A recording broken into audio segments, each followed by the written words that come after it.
Hello class, welcome to Unit 2.4b, word problems with variables on both sides. This will be part 2. And just a quick review before we get started. Remember, we're always defining variables, writing the equation, solving the equation, and then interpreting the answer. So when we look through this, we're always looking for those keywords that are a little bit straightforward. And then you're also looking for a lot of the rates where we're looking at your totals being the rate times time plus some initial value. So in 1987, we have 34.7 million households owned a dog and 27.7 million owned a cat. Since then, dog ownership has decreased by 0.025 million households per year, and cat ownership has increased by 0.375 million households per year. How many years Y will it take for them to be equal? So we know Y is going to equal years.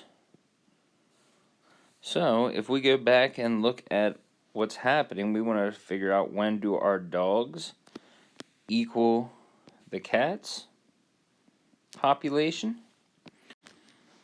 So if we look at the dog population, it looks like we are initially starting with 34.7 million dogs and decreasing by 0.025 million per year. And if we look at the cat population, we are starting at 27.7 million cats, and this is increasing by 0.375 million per year.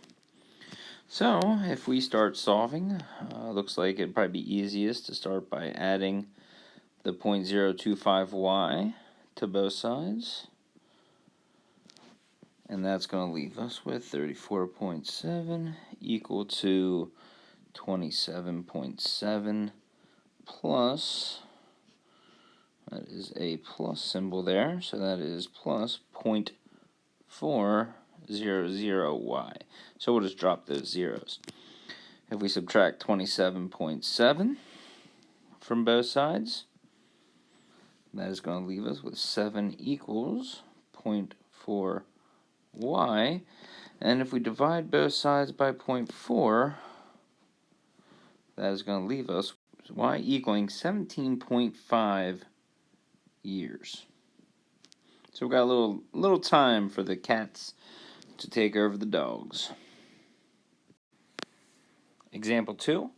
If UPS charges $7 for the first pound and 20 cents for each additional pound, and FedEx charges $5 for the first pound and 30 cents for each additional pound, how many pounds will it take for the UPS and FedEx to cost the same? So we are looking at P equaling pounds. And if we start off looking at the UPS, we are trying to find out where does UPS equal our FedEx. So that way we can compare and to figure out which one's going to be the best deal. And UPS is going to be $7. That's going to be our initial fee, plus our rate, which is going to be the 20 cents per pound.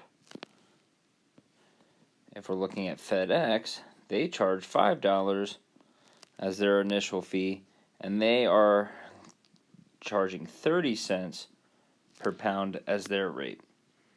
Well, once we get to this point and have these equations set up, all we need to do is solve. So I would subtract 20 cents from both sides,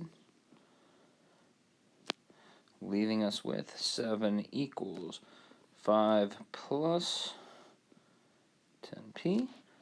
Subtract 5 from both sides. 2 equals 10p. And if we are going to divide both sides by 10.10, we are going to be looking at 20. So, at 20 pounds, these two packages would cost the same. So this brings us back to our question of economical. So which one is more economical? We are looking for the best prices. So, if we're going to be less than 20 pounds, which one is going to end up being our best package? So, if you're looking up here at the beginning, looks like UPS starts by charging 7, and FedEx initial charge is 5. Well, you're going to want to choose the one that has the best package there. So, if you're less than 20, we are going with FedEx. Which, if we look at more than 20, well, now we take a look at our cost, 20 cents for UPS and 30 cents, because at 20 pounds, that's going to be even. Doesn't matter which one we go for, but once we get to the past that point, we want to make sure we are getting charged the least amount, and 20 cents is definitely less than 30. So we would go with UPS if you're going to have a package that weighs more than 20 pounds. All right, let's take a look at another one. Example 3. If 4 is subtracted from twice a number, the result is 10 less than the number. Find the number.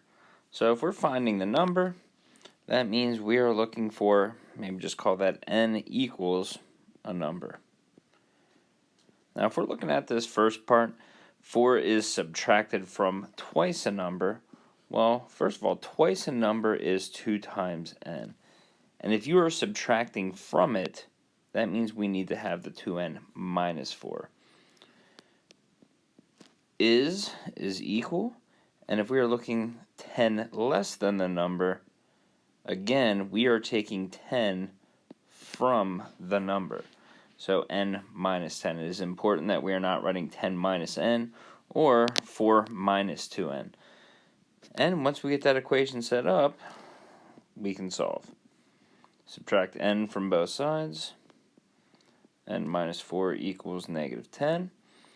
And if we add 4 to both sides, we are going to find out that our number is negative 6.